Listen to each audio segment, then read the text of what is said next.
Guys, dahil diet ako, ito na yung aking breakfast, lunch, and dinner. So guys, gusto ko na kasi magpapayat. So, ay, yun lang ako, guys. Yan guys, so mag-ano lang ako. Tinapay, pipino, and banana. Diba, ang glow ko guys, sobra. Alam niyo ba guys, share ko lang sa inyo, ang ganda ng sabon ni Hazel. Yes, sobrang ganda niya guys. Tinan niyo, 3 days ko pa lang siyang ginagamit, pero ang glow na. Tinan niyo guys, nagkaka-clear skin na. Tapos guys, tinan niyo yung aking pimples.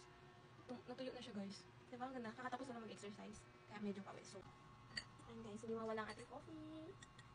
Pero guys, nag-less na din ako ng sugar and ng coffee guys. Kasi, para ano, maano ko na yung aking chan. Kasi nag-alternate fasting ako. So, ayan, tinalangan na ako guys. Sarap. And then, ito guys ang aking ano.